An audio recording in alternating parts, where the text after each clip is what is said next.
बात कर रहा है से कूद रहा है कि tell him to short prayer I must name name हम लोग कर रहे हैं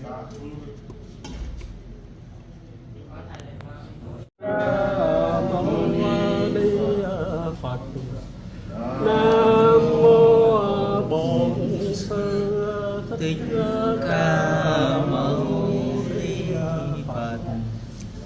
Nam mô Bổn Sư Thích Ca Mâu Ni Phật.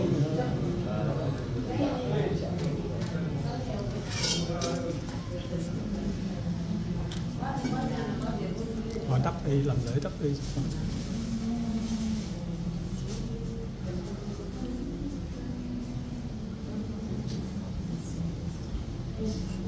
Itipiso Bhagava Arahang Samma Sambuddho Teja Charana Sampanna Sukhato Lokavidu Anuttaro Purisa Dhamma Sarathi Sattva Deva Manusanam Buddho Bhagavati Sakkato Bhagavata Dhammo Sanditthiko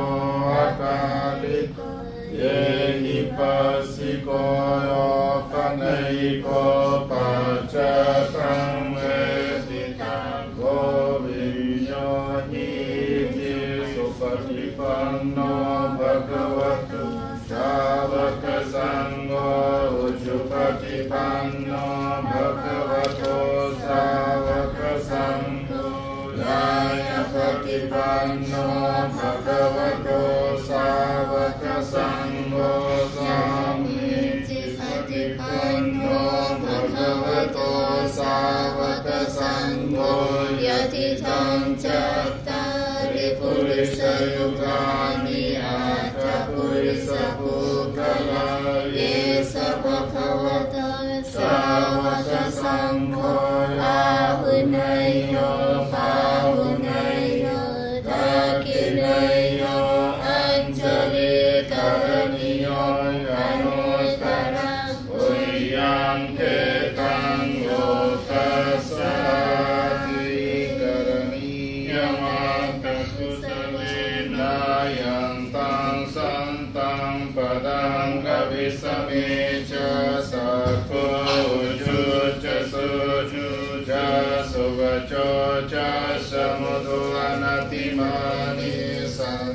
Santosakocha Suvanucha Yapakicho Chasalahukavoti Santindriyo Chanipakocha Kapagapo Kulesu Ananukito Nachakutam Samujare Kinchiyena Viyo Pare Upavadeyo Sukhin Vakemino Honto Shabbe Sattha Bhavantu Sukhita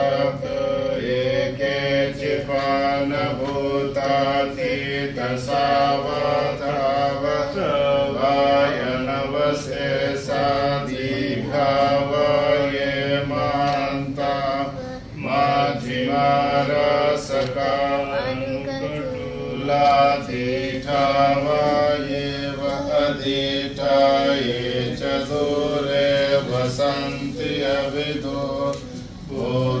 Bhutavasam Bhavesi Vasabhe Sata Bhavantu Sukhitata Paro Paranikum Vedanati Manye Tata Katinam Kinche Varosana Parigasayana Yamaya Sadurkamechaya Mata Yathaniyan Putanga Yusaye Kapotamanuraki Evam Pisapa Bhutesho Manasangva Aparimanam เมตังชะสาวโลกัสมิงมานะสังภาเวอปริมาณังอุตังโตจติริยังชะสัมมาตังอเวระสัพพัทธังติตังชรังนิเสโนวาสายโนวายาวตัสสะวิกตเมโตเอตังสติยะเจเตโยบรมเมตังวิหารอิตมาโหติเตจยานุภกัมมสีลวัตตัสสะเนนะสัมปันโนกาเมสุนายโยเกนิยาตุกัปปเสโยปุลเรติสัพพิติโยวิวาจันโตสัพพโรโควินาศโตมาเตภวันตันตรายโยสุขีติกายุโกภวายอภิวาทนาสีลสุนิจโมทาปจายโนจัตตารโอธัมโมวัฏันติอายุวันโนสุขังบาลังภวตุสัพพมังคลังรักขันตุสัพพเทวตาสัพพพุทธานุภาเวนะสตาโสติภวันตุเตภวตุสัพพมังคลังรักขันตุสัพพเทวตาสัพพธัมมานุภาเวนะสตาโสติภวันตุเตภวตุสัพพมังคลังรักขันตุสัพพเทวตาสัพพสังฆานุภาเวนะสตาโสติภวันตุเต สาธุสาธุ อาซิดา Khu viên đạo tràng Bồ Đề sau khi các sư đã làm lễ tại Đại Tháp Giác Ngộ và ngồi gốc cây Bồ Đề, sau đó các sư di chuyển ra phía sau. Trong khu viên này cũng có gốc cây Bồ Đề rất là đẹp quý vị. Đây chúng tôi sẽ quay toàn cảnh cho quý vị coi nha.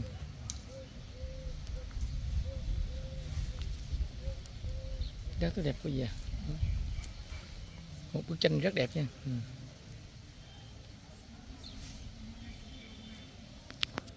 Một bức tranh rất đẹp quý vị.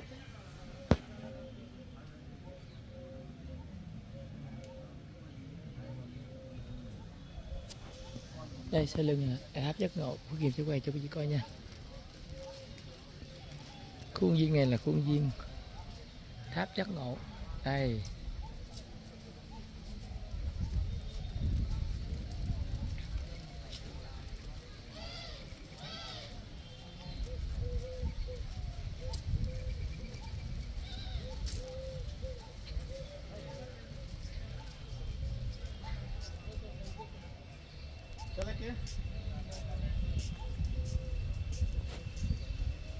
Đại Tháp Giác Ngộ đấy, có cây Bồ Đề, đạo tràng Bồ Đề.